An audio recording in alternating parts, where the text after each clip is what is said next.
I stand in the foyer of our suburban home, one hand pressed against the small of my back, the other cradling my swollen belly. The sound of laughter drifts from the living roomy husband's voice, animated and carefree, mixed with the appreciative chuckles of his parents. My feet ache from hours of standing, but that pain is nothing compared to the hollow feeling in my chest as I listen to their jovial conversation. And then I told the client. Ethan's voice carries through the hallway, sharp and clear, like he's performing for an audience. I take a tentative step toward the living room, wincing as my swollen ankles protest the movement. The hardwood floor creaks beneath my feet, but no one seems to notice. I pause in the doorway, taking in the scene. Ethan sits perfectly poised in his tailored charcoal suit, not a single dark hair out of place. His parents lean forward on our cream leather sofa, hanging on his every word. The evening light streams through the bay window, catching the dust motes dancing in the air, making everything look almost ethereal like a perfect family portrait. Almost. Ethan, I venture, hating how small my voice sounds. I couldn't find your whiskey at the store. The change is immediate. His shoulders stiffen, and when he turns to look at me, his eyes are cold, dismissive. What do you mean you couldn't find it? Did you even try the other locations? I checked 3 stores, I say, fighting to keep my voice steady. They were all out of that specific brand. He sighs, that particular sigh I've come to dread, the one that says I've disappointed him yet again. Sophia, you know how particular I am about my drinks, especially when my parents are here. I know, I'm sorry, There's that new liquor store on Mason Street. His mother interjects, her smile sharp as a knife. Surely you could try there. My feet throb at the mere thought of more walking. The doctor specifically told me to rest, to stay off my feet as much as possible this close to my due date. Ethan knows this. He was there at the appointment, or at least, his body was. His mind was probably on work, just like always. It's getting late, I say quietly, and the doctor said, "Oh, for God's sake." Ethan cuts me off, standing abruptly. He straightens his jacket with quick, irritated movements. "I'll go get it myself, since apparently that's too difficult for you to manage." The words hit like physical blows. I watch him grab his keys from the side table, not even sparing me a glance as he strides past. His parents exchange knowing looks, the kind that speak volumes about their opinion of their son's inadequate wife. "Don't wait up." Ethan calls over his shoulder, already halfway to the door. "We might grab dinner while we're out." The front door slams, and suddenly I'm transported back through months of similar moments. Early mornings, waking up to cold sheets and silence, Ethan already gone without a word. The day of my first ultrasound, sitting alone in the waiting room, watching other expectant mothers with their supportive partners. His text arrived 15 minutes after my appointment. Got held up in a meeting. Reschedule? The memories flood in, each one sharper than the last. Last week's prenatal checkup, where the doctor frowned at my blood pressure readings. "Is your husband helping with the housework?" she'd asked. I'd lied, nodding, thinking of the dishes I'd washed that morning, back aching, while Ethan sat in his home office on yet another important call. 3 days ago, struggling to carry groceries up our driveway. Ethan watching from the window, phone pressed to his ear, turning away as I dropped a bag. The oranges had rolled down the concrete, and I'd had to choose between picking them up or protecting my belly as I bent down. Our wedding photo stares back at me from the hallway wall. The happy couple, they'd called us. Now the silver frame just reflects the cold glow of the hallway light, turning my smile into something fragile and uncertain. I trace my finger across the glass, remembering how many nights I've spent alone in this house, managing endless chores despite my growing exhaustion, while Ethan attended essential business dinners. My hands curl into fists at my sides. Each dismissal, each lonely moment, each casual cruelty, they're not just memories anymore. They're fuel. Something hot and fierce builds in my chest, different from the usual hurt. This feels like strength. I turn toward the unseen audience, you, whoever you are, watching this moment of revelation, and whisper, "Have you ever felt completely overlooked by someone you trusted?" The words hang in the air, heavy with truth and possibility. My reflection in the hallway mirror shows a woman I barely recognize, spine straight despite the weight of my belly, eyes bright with unshed tears, and something else. Something like determination. My phone buzzes in my hand. Unknown number. My heart races as I stare at the screen, my finger hovering over the answer button. In this moment, standing in my silent house with my baby kicking beneath my ribs, I realize something has shifted. Whatever this call brings, I'm done being invisible. I take a deep breath and press answer. The engine hums beneath us as Ethan maneuvers through evening traffic, one hand loosely gripping the steering wheel, the other scrolling through his phone. My fingernails dig into the leather seat as another contraction ripples through me, but I bite back the whimper rising in my throat. He won't listen anyway. I've booked the beach house for next weekend, he announces, not even glancing in my direction. Mom's already planning the menu for Sunday brunch. The words take a moment to register through the fog of pain.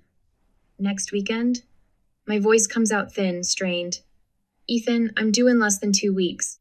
He sighs that familiar, dismissive sound that makes me feel 2 inches tall. The doctor said first babies usually come late. Besides, it's only a 2-hour drive. A sharper contraction seizes me, and this time I can't hold back my gasp. My hands fly to my belly, feeling it tighten like a vice. Something's wrong, I manage through gritted teeth. We need to go to the hospital. Don't be dramatic, Sophia. Ethan's voice carries that edge of irritation I've come to dread. You're just working yourself up over nothing, again. The contractions are coming faster now, each one more intense than the last. Sweat beads on my forehead as highway lights blur past the window. I fumble for my phone, trying to time the waves of pain, but my fingers are trembling too badly to unlock the screen. Pull over, I plead, panic rising in my chest. Please, Ethan, the baby. For God's sake! He slams his hand against the steering wheel. I have a conference call in 20 minutes. This attention-seeking behavior needs to stop. Warm liquid soaks through my dress. My water has broken. The realization hits me with crystalline clarity. My baby is coming, whether Ethan acknowledges it or not. Stop the car, I demand, my voice stronger than I knew it could be. Stop it now. He jerks the wheel toward the shoulder, tires crunching on gravel. Before the car fully stops, he's already dialing his phone. I can't deal with this right now. There's a gas station half a mile ahead. Call yourself an Uber. What? The word comes out as a whisper, though my mind is screaming. You can't. But he can. He does. I watch in stunned disbelief as he reaches across me, pushes open my door, and waits. The fluorescent lights of the gas station gleam in the distance, impossibly far. Get out. His voice is cold, final. I'm already late. Another contraction rips through me as I stumble from the car. The gravel bites into my feet through thin sandals. I brace myself against the guardrail, doubled over in pain, as Ethan's taillights disappear into the darkness. The sound of an approaching car makes me lift my head. Headlights sweep across me, then brake lights flash red.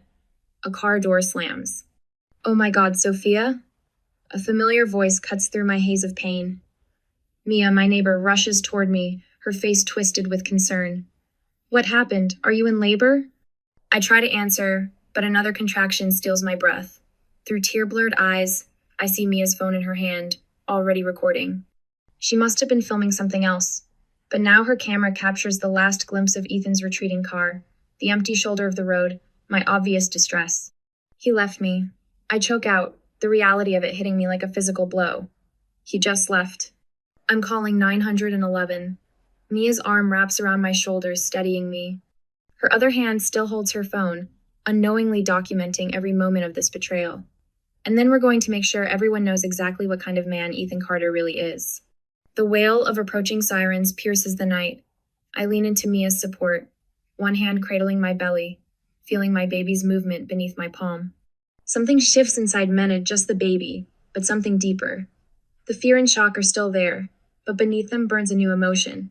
Rage. Hold on, little one, I whisper to my child. We're going to survive this, and then we're going to make sure your father never hurts anyone else again. Through the haze of pain, I hear Mia speaking urgently into her phone, coordinating with the emergency responders. The evidence of Ethan's cruelty is safely recorded, though he doesn't know it yet. My hands shake, but my resolve hardens like steel. This night marks the end of his power over Mia, and he doesn't even realize it yet. I got it all, Mia says, her voice tight with controlled anger as she helps me toward her car. The whole thing. Him driving away, what he said, everything. She holds up her phone, its screen still recording. I was doing a sunset time-lapse for my photography blog when I saw you. Talk about right place, right time. Another contraction hits, and I grip her arm. The pain is different, now sharper, more insistent. The baby, I gasp. Something's happening. Mia's face sets with determination. She flags down an approaching ambulance, its sirens piercing the quiet suburban night. Over here! She's in active labor! The next few minutes blur into a cascade of motion and voices. Paramedics swarm around me, their questions coming rapid fire. Blood pressure, contraction timing, previous complications. Through it all, Mia stays close, her hand gripping mine, her phone safely tucked away with its damning evidence.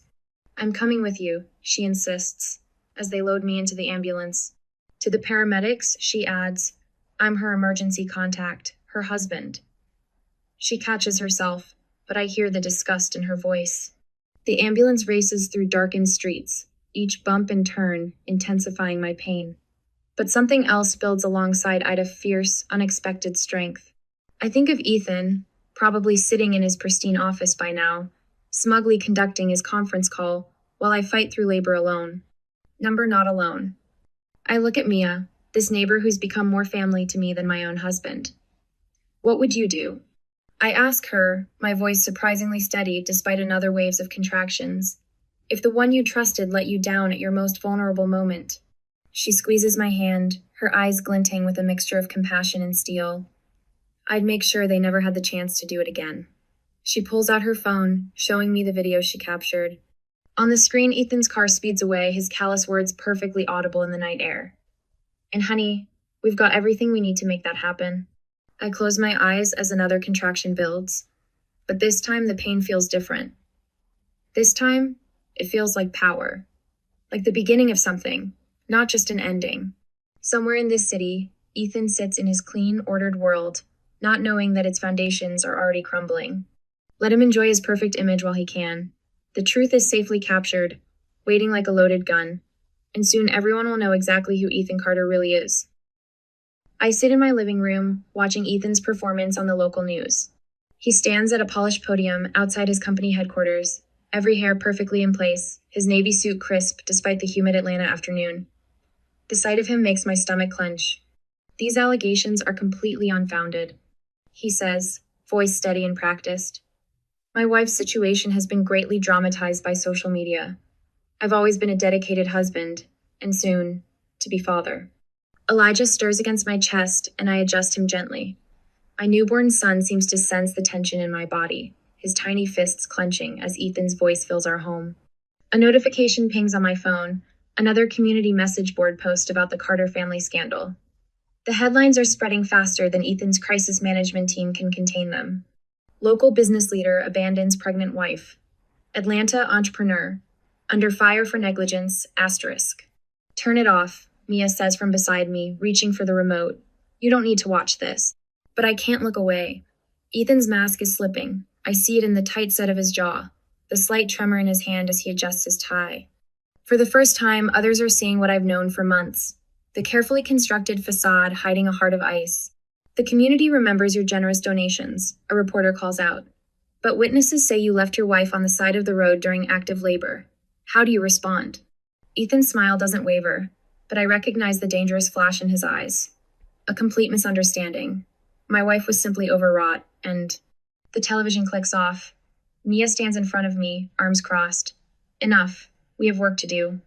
She's right. I follow her to the community center, Elijah sleeping peacefully in his carrier. The conference room is dim and cool, a welcome relief from the Georgia heat. Spread across the oak table are printouts, photos, and my old digital voice recorder. Physical proof of Ethan's cruelty. My hands shake as I press play on the first recording. Since apparently that's too difficult for you to manage. Ethan's voice, cold and dismissive, fills the room. Then another. Don't wait up. We might grab dinner while we're out. Each clip is a knife to my heart, but also a brick in the wall of evidence we're building.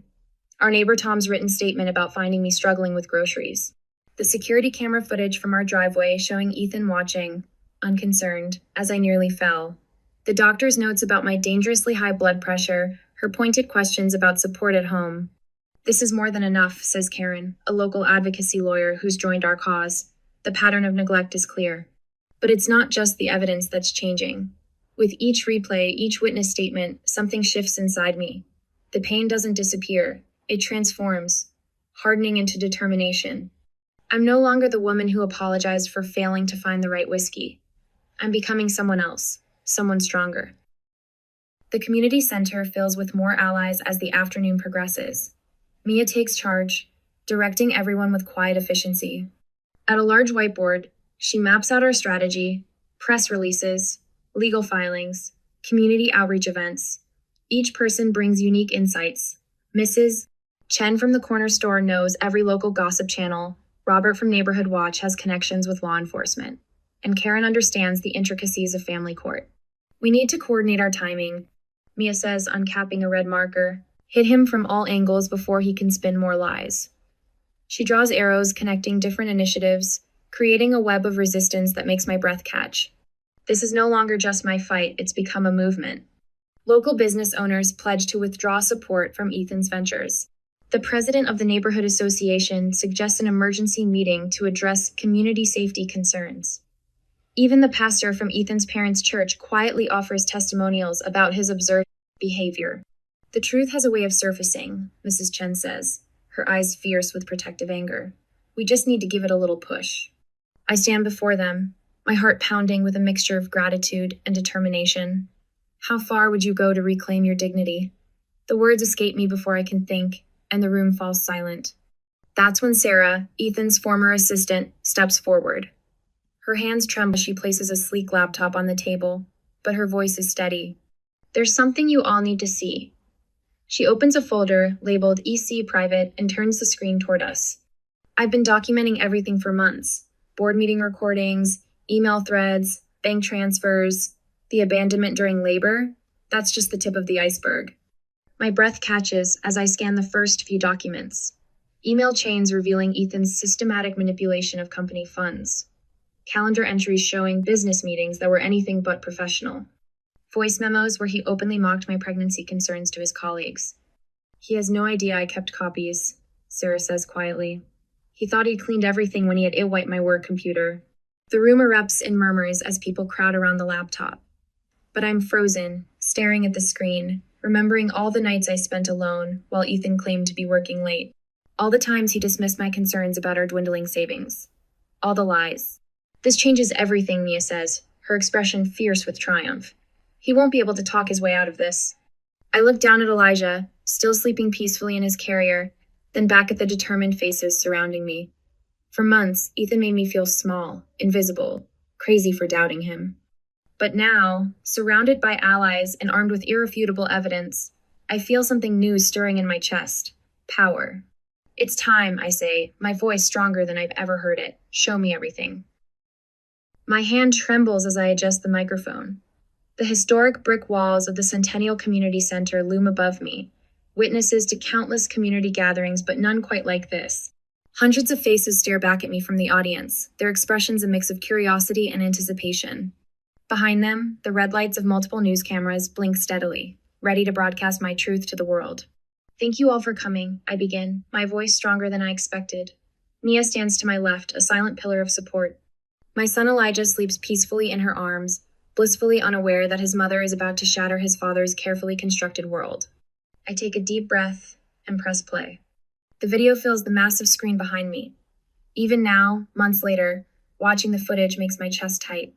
There's Ethan, impeccable in his designer suit, his face twisted with disdain as I double over in pain on the side of the road. His voice rings out, crystal clear through the community center's speakers. I don't have time for your dramatics, Sophia. The board meeting starts in 20 minutes. A collective gasp ripples through the audience. I force myself to watch their reactions instead of the screen, to stay present in this moment rather than getting lost in the memory of that night. Some people cover their mouths in shock. Others shake their heads in disgust. A woman in the front row wipes away tears. This was the night I went into premature labor. I say into the microphone, my voice steady despite the emotion threatening to choke me. The night my husband, a man celebrated in this community for his charitable works and family values, left his 9 months pregnant wife on the side of the road because a business meeting took priority. I gesture to my laptop, and a series of time-stamped recordings, screenshots, and documents appear on the screen. Each piece of evidence lands like a physical blow. Ethan's cruel dismissals captured on a home security system, his gaslighting texts, social media posts where he painted himself as a devoted husband while I struggled alone through a difficult pregnancy. The evidence is irrefutable. I've made sure of that. A commotion erupts at the back of the room. I spot Ethan bursting through the doors, his face flushed with rage. His expensive shoes click against the hardwood floor as he storms toward the stage. But he's too late, the damage is already done. CNN's cameras are rolling, local news stations are broadcasting live, and number Ethan Carter exposed is already trending on social media. Within hours, Ethan's desperate countermeasures begin. I watch from Mia's living room as he appears on local television, his practiced smile now strained at the edges. My wife is clearly struggling with postpartum depression, he says smoothly to the interviewer. These allegations are completely fabricated. The feed cuts to footage from my press conference, his own voice contradicting his denials. His mother, Margaret, launches a social media campaign, posting carefully curated photos of family gatherings. But the comments beneath tell a different story. Where was he when she was in labor? Why are all these photos staged? I saw him that neither really did leave her. Mia squeezes my hand as we watch his carefully constructed defenses crumble. The community is ready, she says, pulling out her phone. Should we launch phase 2? I nod, and within minutes, the Centennial Community Center's parking lot fills again. This time, it's not just journalists, it's neighbors. Local business owners, teachers, nurses from the hospital where I gave birth. They carry signs, number Justice for Sophia, number No More Silence, number We Stand with Survivors. The movement grows faster than even Mia predicted. Local legal experts offer pro bono services. Activists organize demonstrations outside Eaton and Associates. The dedicated website we created crashes from too much traffic as thousands share their own stories of abuse and survival. Each coordinated response strips away another layer of Ethan's power. His business partners distance themselves. His PR firm issues a carefully worded statement about reevaluating their client relationships. His country club membership is quietly revoked, but it's at the final town hall meeting that I deliver the killing blow. The same community center fills one last time. Ethan sits in the front row, his suit slightly rumpled now, his confident smile replaced by dark circles under his eyes. He thinks he knows what's coming, more videos, more testimonies. He's wrong. I pull out a small USB drive, holding it up so the cameras can catch the light glinting off its surface. This drive contains every communication between my husband and the executives at Eaton and Associates. I announce, my voice carrying to every corner of the room. Every strategy they plan to discredit victims. Every scheme to bury the truth. The color drains from Ethan's face. He knows exactly what's on that drive, every cruel plan, every calculated deception, laid bare in his own words. I turn to face the audience. These people who've become more than just spectators, they're now allies in the fight for justice. For years, I thought I was alone. I say, my voice strong and clear. I thought no one would believe me over the great Ethan Carter. But I'm not alone anymore. We're not alone anymore. Looking directly into the cameras, I ask the question that will echo across social media tonight. Do you believe justice will finally prevail? The answering roar shakes the historic walls of the Centennial Community Center, and I know it already has. The crystal chandeliers of the Peachtree Grand Hotel cast dancing shadows across the faces of Atlanta's elite. I adjust my emerald silk dress, a strategic choice that makes me look both powerful and approachable. The ballroom buzzes with the typical sounds of a charity gala, champagne flutes clinking, forced laughter, the rustle of designer dresses worth more than my monthly rent. Ethan takes the stage like he owns it, each step calculated in his navy Tom Ford suit. I've seen this performance before, the way he tilts his head just so, how he adjusts his gold cufflinks for maximum effect. The spotlight catches his perfectly styled dark hair, and for a moment, I'm transported back to our wedding day. Back when I thought his orchestrated movements meant strength instead of manipulation. Ladies and gentlemen, he begins, his voice carrying that practiced mix of authority and charm. I stand before you tonight not just as a business leader, but as a man who's been grievously wronged. My fingers curl around the small remote in my palm. Beside me, Mia squeezes my other hand. The projector behind Ethan hums quietly, waiting. Any attempts to slander my reputation will be met with the full force of legal action. Ethan continues, his words dripping with manufactured sincerity. The allegations against me are not just false, they're malicious attempts to destroy everything we've built in this community. Now, I whisper, pressing the button. The screen behind him flickers to life. Ethan's voice fills the ballroom, but this time it's different raw, unfiltered, cruel. The security footage plays in crystal clear quality. Ethan screaming at me to get out of his car, my pregnant form visible in the frame. The timestamp shows 2:17 a.m. The next clip. Ethan laughing with his colleagues about handling the wife situation while I was in labor. He spins around, face draining of color as he watches himself on screen.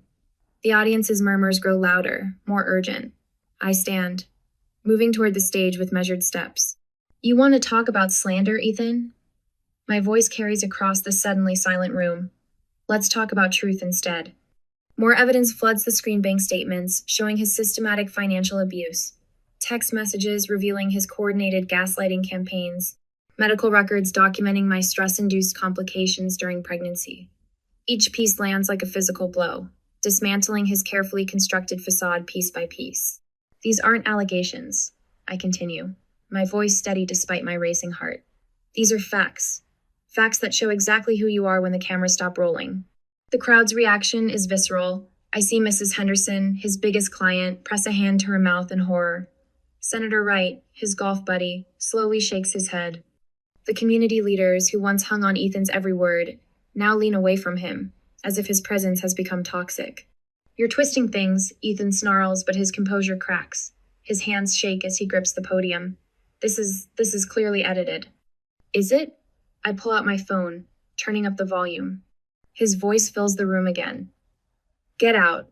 I don't care if you're in labor. I have a meeting in the morning. The timestamp matches the hospital admission records projected on screen. A woman in the front row stands up and walks out. Then another. Soon, it's a steady stream of Ethan's former supporters abandoning their seats, their backs turned to his desperate attempts to explain. The next morning, I stand at the podium of the Atlanta Convention Center, my legal team flanking me like guardian angels. The room pulses with the energy of dozens of journalists, their cameras trained on my face. Miss Taylor, my attorney, places a reassuring hand on my shoulder as I begin. For too long, silence has been mistaken for consent. I say into the forest of microphones. Today, that silence ends. The evidence unfolds like a symphony piece building on the last.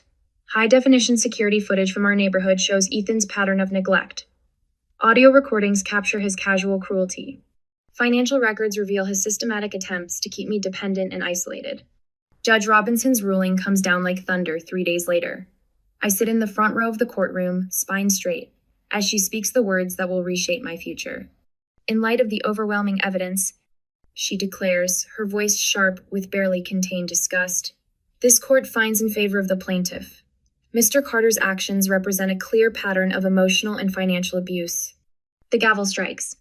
Ethan's head drops into his hands. Around me, the community that once shunned me now stands in solidarity. Mr. Johnson, the community center director, Miss Rivera, who runs the local women's shelter. Even Ethan's former business partners, their faces grim with newfound understanding. Later, standing on the courthouse steps with Mia and my supporters, I feel the weight of victory settle around my shoulders like a warm shawl. The late afternoon sun paints everything in shades of gold, as if the world itself is celebrating with me. Then my phone buzzes. The message glows against the screen. Impressive victory. But did you know about the offshore accounts, the shell companies, the other women who came before you? This goes deeper than one man's cruelty. Want to know more? My heart pounds as I stare at the words.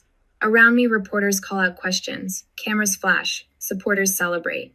But my mind races with possibilities, with the thought that maybe this isn't the end, maybe it's just the beginning. I look up at the crowd gathered around me, then back at my phone. Can you imagine reclaiming your life after such betrayal? I ask, my voice carrying over the courthouse steps.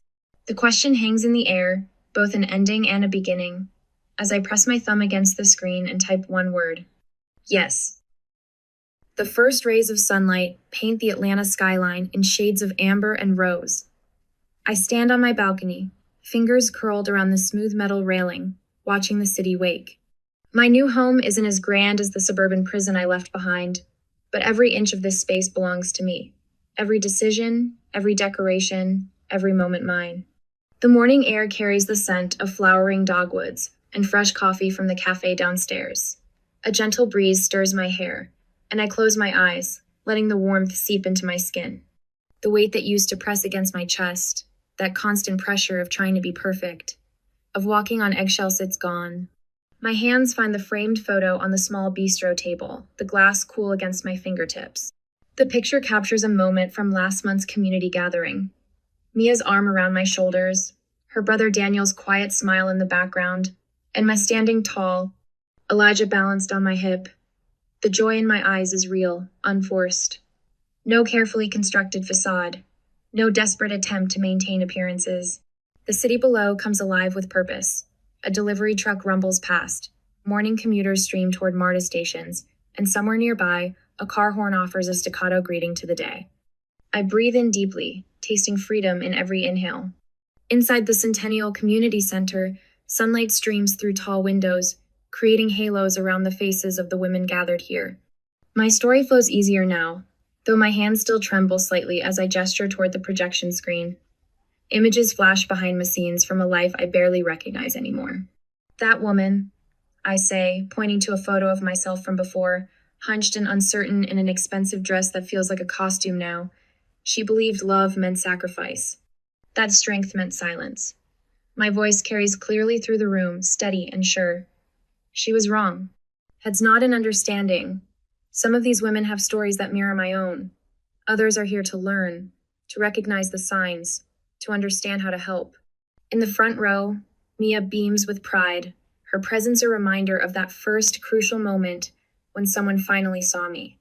Each moment that broke me, I continue, advancing to the next slide, actually built something stronger.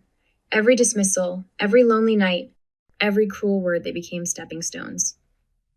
The image changes to a recent photo. Me speaking at a domestic violence awareness rally, my voice carrying across a sea of supportive faces. They led me here. The energy shifts as we move into the workshop portion of the session.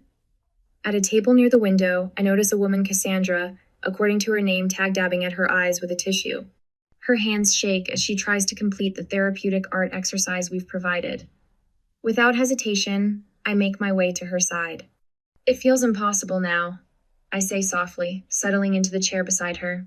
But that's just another lie they tell us. I guide her hand as she sketches, showing her how to transform her pain into something beautiful on the page. You're stronger than you know.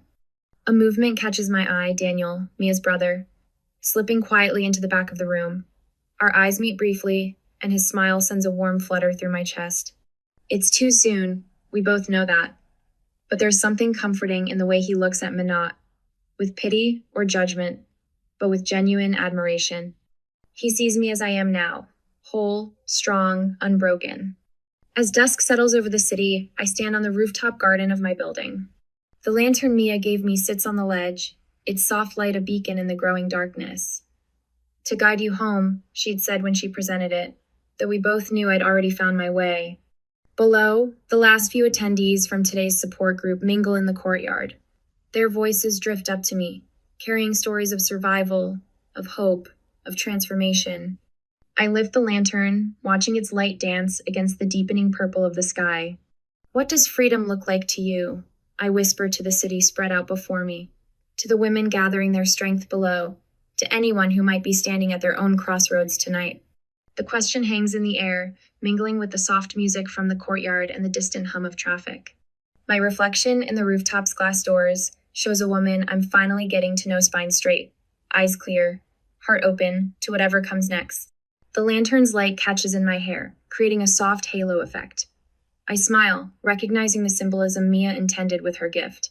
Sometimes we need someone else to light the way before we can become our own beacon.